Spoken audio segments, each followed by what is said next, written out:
The golden sunlight bathed the tarmac as the plane touched down in Montego Bay, Jamaica, stirring excitement in the hearts of honeymooners Kareem and Shanice Morgan. It was supposed to be the beginning of a new chapter, their fresh start as husband and wife, away from the noise of their busy lives in Kingston. They had been married just 3 weeks earlier in a glamorous wedding ceremony that made the society pages. Now, it was time to unwind, to laugh, and to reconnect in one of the Caribbean's most picturesque settings. What made this trip unique, however, was the inclusion of Kareem's father, Luther Morgan, a tall, distinguished man in his mid-50s with salt and pepper hair and a commanding presence. Luther wasn't your typical father-in-law tagging along on a couple's honeymoon. He had paid for everything: the private beachfront villa, the all-inclusive luxury resort, the yacht rentals, even a private chef. He insisted on coming, framing it as a family bonding experience and promising to give the couple enough space to enjoy their romantic escape. Shanice had been hesitant at first. She barely knew Luther and had only met him a handful of times before the wedding. He was a successful businessman, the founder of a real estate empire, and widely respected in Jamaican society. But something about him made her nervous. Maybe it was how his eyes lingered just a second too long. Or maybe it was the way he carried himself, like a man who always got what he wanted. Still, Kareem had brushed off her concerns. "Come on, babe," he had said, flashing his charming smile. "He just wants to spend time with us. Trust me, it'll be amazing."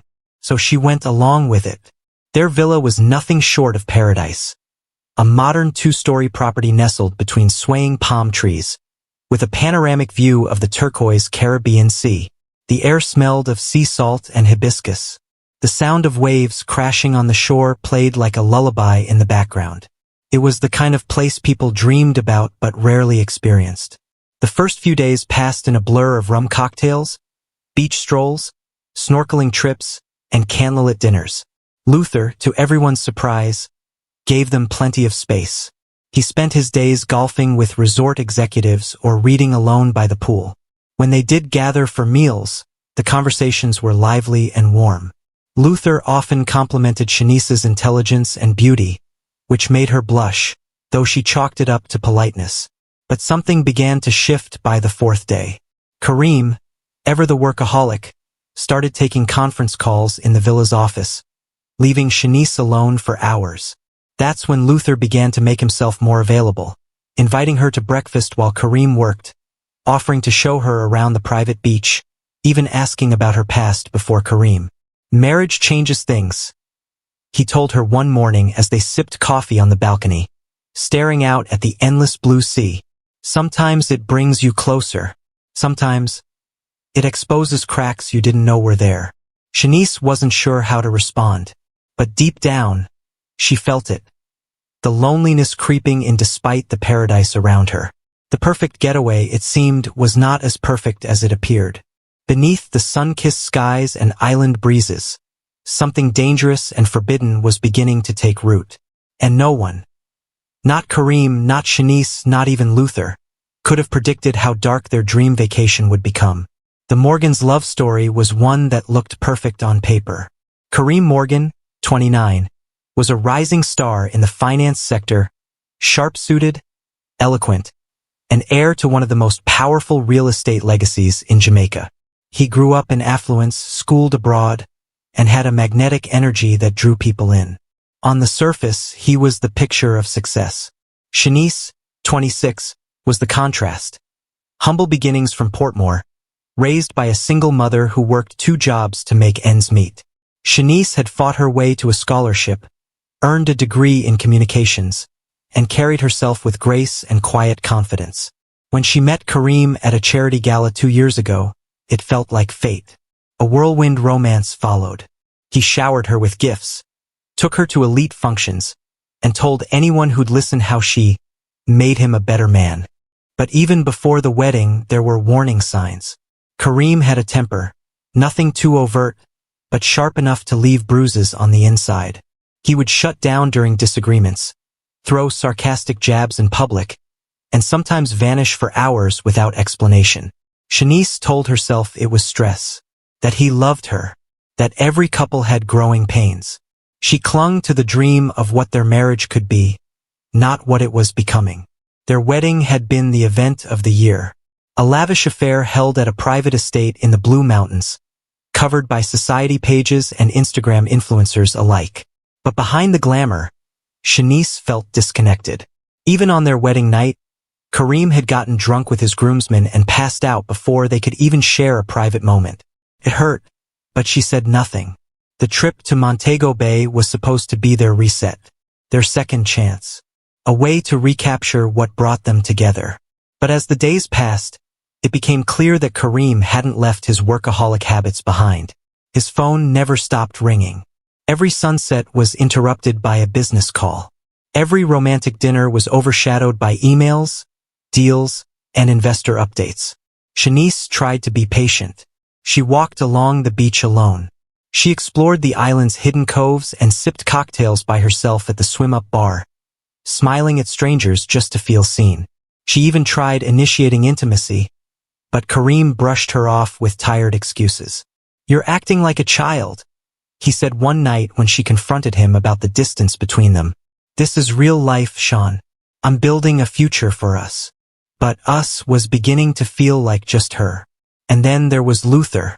Unlike Kareem, Luther gave her undivided attention. He listened when she spoke, asked about her dreams, and noticed the little things. How she liked her tea, the way she wore her hair, the scar on her wrist from a childhood fall. He was everything Kareem was not: mature, composed, and oddly comforting. One afternoon, while Kareem took a call in the villa office, Shanice found herself on the back deck with Luther, watching the waves. They shared a bottle of wine and a light conversation that slowly drifted into personal territory. "You remind me of my late wife," Luther said softly. "She had your fire, quiet but powerful." Shanice smiled, feeling the heat rise to her cheeks. "Kareem doesn't really talk about her." "He doesn't talk about a lot of things," Luther replied, looking out to sea. There was silence between them for a moment. Not awkward, intimate. It was a silence filled with something unspoken. A dangerous, growing temptation neither of them dared to name. At least not yet. The line between curiosity and desire is thin, sometimes invisible, and once crossed, it can never be uncrossed. By the 6th day of their trip, the rhythm of the Morgan vacation had quietly shifted. Kareem was now more of a shadow in the villa, locked in virtual meetings and late-night investment calls. Shanice's once playful attempts to reconnect had faded into emotional silence. She had stopped dressing up for dinner, stopped waiting for him on the balcony, stopped believing he would suddenly turn back into the man she once fell in love with. Instead, she found herself drawn to Luther. It began innocently: shared breakfasts, casual walks along the beach, soft conversations that slipped deeper with each day. But behind the polite smiles and fatherly presence, something far more primal brewed. Luther watched her with eyes that lingered just a second too long. He laughed at her jokes, offered compliments that were slightly too personal, and asked questions Kareem never thought to ask. One afternoon, the villa's air conditioning failed during the sweltering heat of the Jamaican sun. Shanice, sweaty and frustrated, changed into a white cotton sundress. Barefoot, hair tied up, glowing with salt water and sun. She stepped into the kitchen to grab a glass of ice water when she realized Luther was already there, shirtless in linen pants, sipping coffee by the counter. Their eyes met and held. Sorry, I didn't know you were in here," she said, quickly adjusting her dress. He smiled. "No need to apologize. You look peaceful." She laughed nervously. "More like exhausted." "You wear it beautifully," he replied, his voice low, almost a whisper. A silence followed, one that throbbed with tension. And then Luther turned, took a slow step toward her, and brushed a strand of hair from her face. "You deserve to be seen, Shanice." Her heart pounded. Her body screamed at her to move, to step back, to say something, anything. But she didn't. She stood frozen, intoxicated by the attention, by the rawness, by the fact that anyone still noticed her. And then he did something unthinkable. He kissed her, not forcefully but with confidence. with purpose. A slow, deliberate brush of lips that lingered just long enough to sear into memory. Shanice gasped and stepped back, her fingers to her lips, her eyes wide with shock and adrenaline. I can't, she whispered, voice shaking. Luther nodded, his expression unreadable. Of course. Forgive me. She fled the kitchen, heart racing, guilt washing over her like a crashing wave. She locked herself in the guest bathroom and stared at her reflection. What the hell just happened? What did this mean? But despite the shame and confusion, there was another feeling simmering beneath it all. Something far more dangerous than guilt. Desire. Luther hadn't just awakened something in her. He had ignited a fire she didn't know existed. One that had been smothered by neglect, indifference, and emotional starvation. She had tried for so long to be the perfect wife, to make her marriage work. But now, for the first time in months, she felt alive. That night, Kareem didn't even ask where she'd been. He was too busy reviewing numbers on his laptop, too lost in a world where love had no place. Shanice lay beside him, eyes open in the darkness, her mind replaying the kiss again and again. A door had been opened, and she wasn't sure she wanted to close it. Once the seal was broken, nothing could hold back the tide. The kiss had been brief, but its effects lingered like perfume on the skin. Shanice couldn't erase it, couldn't pretend it hadn't happened. And most dangerously, she didn't want to. In the days that followed, she and Luther fell into a secret rhythm, an unspoken dance that crackled with tension and possibility. They never addressed the kiss again directly, but everything changed after it. How they looked at each other, how they moved in each other's presence, how the air thickened when they were alone. Even the smallest brush of fingers when passing a dish or reaching for a towel felt electric. The opportunity came quicker than either of them expected. It was a humid Wednesday night. Kareem had stormed out of the villa after a heated phone call with his business partner. He didn't tell Shanice where he was going, just grabbed his keys and left, slamming the door hard enough to rattle the wine glasses. Shanice stood at the doorway, shaking, the sting of his cold words still fresh. "You're lucky I brought you here at all." Luther appeared behind her, concern etched across his face. "You okay?" She turned slowly, tears welling in her eyes, her chest heaving. "I don't know what I'm doing anymore." Without thinking, he pulled her into his arms. And this time, she didn't resist. His embrace was warm, steady, safe. She buried her face into his chest, breathing in the musky scent of his skin, letting the walls she'd built up for months collapse all at once. "I can't keep pretending," she whispered. "Then don't," Luther replied, lifting her chin gently. They looked at each other, deeply, fully, and the dam burst. Their lips met again, harder this time, desperate, hungry. She clung to him like a drowning woman, and he held her like she was the only thing tethering him to the earth. They stumbled backward into the guest bedroom, tearing at clothes, abandoning guilt and reason with every kiss. For that 1 hour, the rest of the world disappeared. There was only heat, breath, tangled sheets, and the forbidden pulse of a union that should never have happened. Afterward, Shanice lay wrapped in his arms, the sound of the ocean crashing outside their window, a storm echoing the one inside her chest. She didn't speak. Neither did he. There was nothing left to say. They had crossed the line, and now there was no going back. But as they drifted into a fragile sleep, unaware that Kareem had quietly returned and was standing just outside the bedroom door, everything changed. He had come back early, quietly, suspicious, and what he heard behind that door would break him.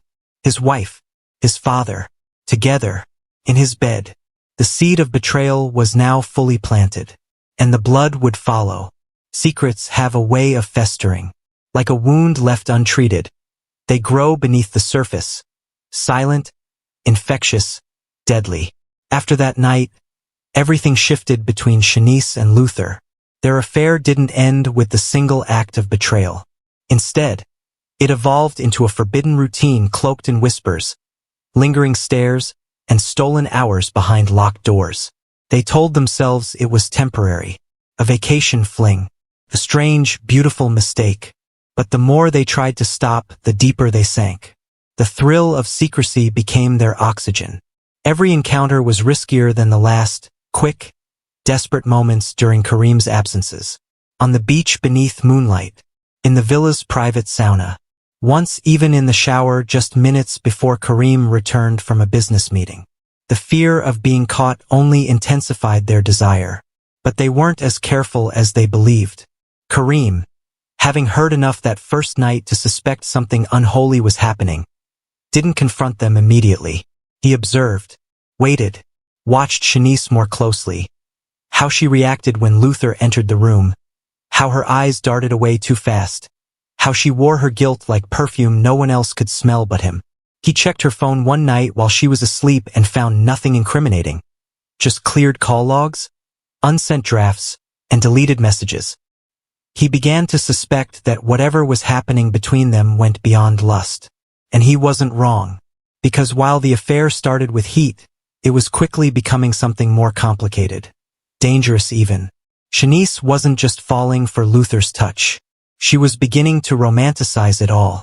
The way he listened to her. The way he spoke to her like she mattered. She told herself this wasn't just about sex. It was love. Real love. And after months of feeling like a ghost in her marriage, that illusion was a drug. But then came the morning she missed her period. First, she dismissed it. The stress. The change in routine. The travel. But when a second week passed with no sign, her chest tightened with dread. A late-night trip to a pharmacy in town confirmed what she feared. She was pregnant. And the timing made it undeniable. This child could not be Kareem's. She stared at the test in the bathroom, hands trembling, stomach twisting into knots. The realization hit her like a hurricane. This wasn't just a secret now. It was a life, a symbol of everything she had done, of everything she had broken. Luther was in shock when she told him. "We need to leave," he whispered, pacing the balcony under the cover of night. "We tell Kareem after the trip. We'll face it like adults. We'll raise the baby together if we have to." "Raise the baby together?" she asked, barely able to speak. "Do you even hear how insane this sounds?" But the truth was, part of her wanted that. She imagined escaping with Luther, starting over, building a life free from the shame, the lies, the weight of her fractured marriage. She told herself it might be possible. What she didn't know was that Kareem had found the test too. Hidden at the back of the bathroom drawer, behind travel lotions and feminine products. He didn't confront her. Not yet. But that night, as he stood in the dark hallway watching her whisper on the balcony to his father, her hand grazing her stomach as if protecting something, his heart didn't just break. It hardened. What grew inside Shanice wasn't just a child. It was the beginning of a storm that would leave blood in its wake. The heart can only bend so far before it snaps. Kareem Morgan had always seen himself as a man in control. Methodical, focused, calculated. He built his fortune on precision, never letting emotions dictate his actions. But now, standing beneath the swaying palms of their luxury villa, watching the two people he trusted most share intimate glances and hidden touches, that control began to unravel thread by thread. It wasn't just betrayal. It was annihilation of his identity. His wife, his father, and now a child. One he didn't father. For days he said nothing. He wore a mask so perfect that even Shanice believed he might still be too distracted by work to notice her emotional absence. But beneath the surface, Kareem was unraveling. He stopped eating, barely slept. He'd begun drinking quietly, neat rum at noon, whiskey by dusk. On the 10th day of the trip, he sat alone by the pool, his eyes glazed over, watching the waves roll in like they had answers. In his hand was an old family photo, him, Luther, and his late mother, smiling under a mango tree back in Kingston. It had once brought him peace. Now it made him sick. That night, he waited until Shanice had fallen asleep in their room. Exhausted from yet another lie, he slipped out, walked to the guest room, and stood silently at the door. Inside, Luther lay awake. They hadn't spoken in days. Kareem opened the door slowly. Luther looked up. "Something wrong, son?" Kareem stepped in, shut the door gently behind him, and stood there in silence for a long, tense moment. Then softly he said, "You knew how unhappy we were. You watched our marriage fall apart. You gave me advice, told me to fight for her. All the while, you were waiting to take my place." Luther's face tightened. "It wasn't like that." "No?" Kareem's voice trembled. "Then tell me what it was like, because from where I'm standing, it looks like you stole my wife and got her pregnant." Luther stood, calm but wary. "It wasn't planned. It just happened." Those words lit the fuse. Kareem lunged, fists clenched, fury exploding. The two men crashed into the nightstand, sending a lamp flying. Luther pushed him off, but Kareem came back harder. Punches flying, a growl rising from deep within his chest like an animal finally unchained. "You were supposed to protect me," Kareem screamed. "You were my father." Their fight was savage, raw, primal. The years of repressed pain, abandonment issues, betrayal, and rage came spilling out in fists and fury. Blood splattered against the white walls, echoing grunts of pain mixing with the crashing of furniture. Shanice woke to the sound of it, bolting upright in bed, her heart pounding. She ran to the guest room and pushed the door open, and stopped cold. Kareem stood over Luther, blood on his knuckles, tears streaming down his face. His father lay slumped against the corner wall, breathing ragged, his face swollen and bleeding. Shanice screamed, "Stop! Kareem, please!" He turned to her, eyes wild, filled with betrayal and something far darker. "Why?"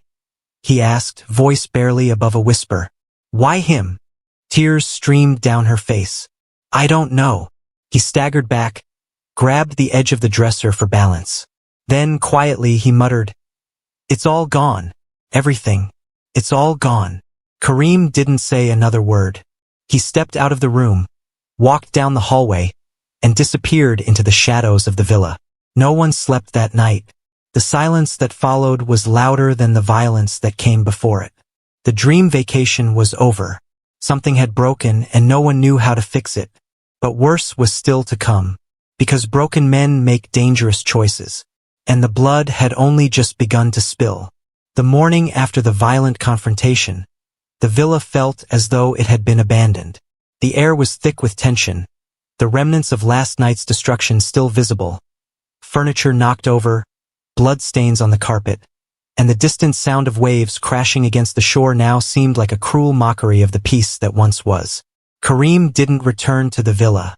Shanice and Luther waited in a kind of numb limbo, too afraid to speak, too afraid to make any decision. Luther sat silently by the window, his body bruised, his face a canvas of guilt and shock. Shanice paced back and forth, her thoughts spiraling. Was this the end of everything? Her marriage? Her family? The dream she had held onto for so long? And what about the baby? She hadn't spoken to Kareem. He hadn't contacted her either. In the back of her mind, she wondered if he had already made up his mind to leave. Leave everything behind and disappear. The thought of being a single mother, abandoned by both men in her life, weighed heavily on her. But before she could dwell further on those dark thoughts, she heard a car pulling into the driveway. Kareem. Shanice froze, staring at the door, her heart pounding in her chest. The door opened with a creak, and Kareem stepped inside. His clothes disheveled, his eyes hollow, as if the soul had been sucked from his body. He didn't look at either of them as he walked past, heading toward the master bedroom without a word. "Are you okay?" Shanice called after him, her voice trembling. He didn't respond. Instead, he went into the bedroom, slammed the door behind him, and locked it. The silence that followed was oppressive, filling every inch of the villa with an eerie tension. Minutes passed, then hours. Shanice and Luther didn't know what to do. Should they confront him? Should they wait? They could hear Kareem moving around inside the room, but he said nothing. Neither of them dared to approach him. As the evening wore on, a feeling of dread slowly crept over them. Something wasn't right. Kareem had always been a man of action, quick to make decisions, quick to move. He wasn't one to lock himself away like this. Shanice couldn't take it anymore. She stood up, walked toward the bedroom, and placed her hand on the door. Felt cold against her skin. "Kareem?" she called softly, her voice shaking. "Please talk to me." No response. She tried the door handle, but it was locked tight. Panic set in. She banged on the door, shouting his name, her voice rising in desperation. "Kareem, please, open the door." Inside, the room was eerily silent. Luther stood behind her, his face pale. "I think we should call someone. We need to check on him." But Shanice, her heart racing, was already pulling at the door handle again. This time it gave. The door creaked open slowly. What she saw inside would haunt her for the rest of her life. Kareem was lying on the floor of the bedroom, an empty bottle of sleeping pills on the nightstand beside him. His body was still, his face pale, a thin line of blood tracing his lips. He had overdosed. "Kareem!" Shanice screamed, rushing to his side, shaking him, trying to wake him up. But it was too late. Luther stepped back, his face draining of all color. He couldn't believe what he was seeing. The man who had once been his hero, who had built an empire, who had protected his family, was now gone. And Luther knew deep down that he was partly responsible for this. It was his fault. But there was no time for guilt. Shanice was sobbing uncontrollably, trying to revive him, but there was nothing they could do. The villa, once a dream escape, had become a tomb. The nightmare they had been living was no longer just a secret. It was a bloodstain on everything they had known. The police arrived shortly afterward. The investigation began, but it was clear to everyone involved that Kareem had taken his own life. There were no signs of struggle, no indication of foul play, just a broken man who had reached the end of his rope. As they began to process the tragedy, Shanice stood in the corner of the room, her mind a whirlwind of thoughts. What now? What would happen to the baby? What would happen to her? She had lost her husband. She had lost her family. And now she would have to carry the weight of her actions alone. But even more haunting was the thought that lingered in her mind. Had Kareem's death been inevitable? Or had it been pushed over the edge by the very people he trusted most? Shanice couldn't say. But the one thing she knew for sure was this. Nothing in her life would ever be the same again. The blood had spilled. And now there would be consequences. Kareem's death shattered the remnants of the vacation. The villa, once a symbol of paradise, now felt like a prison. Shanice was consumed with grief, guilt, and fear. She knew the truth, the affair, the pregnancy, and now her actions had led to her husband's death. Luther tried to comfort her, but the weight of their shared guilt was heavy. The police investigation was swift, ruling Kareem's death a suicide, but whispers of infidelity and betrayal lingered. Shanice returned home with the truth heavy on her shoulders, uncertain of what her future would hold. Months passed, and life slowly returned to normal, but it was never the same. Shanice kept her pregnancy a secret from her family and friends, hiding her growing belly behind loose clothing. Luther remained distant, guilt-ridden, and isolated. The affair was a whispered rumor, but no one truly knew the extent of it, until Shanice's family discovered the truth. Her parents confronted her. They were horrified by her actions, especially by the involvement of her father-in-law. The judgment was harsh, the relationship irreparably damaged. Shanice gave birth to a baby girl, but her joy was clouded by the consequences of her past. She moved back to Kingston to start over, leaving the memories of her husband's death and her affair behind. She tried to rebuild her life, but Luther never returned. The father of her child, the man she had once fallen for, had disappeared, leaving her with only the child and the echoes of their shattered past. As Shanice looked at her daughter, she knew that her life would never be the same. The secrets, the lies, the pain, they would always be a part of her, woven into the fabric of her new life.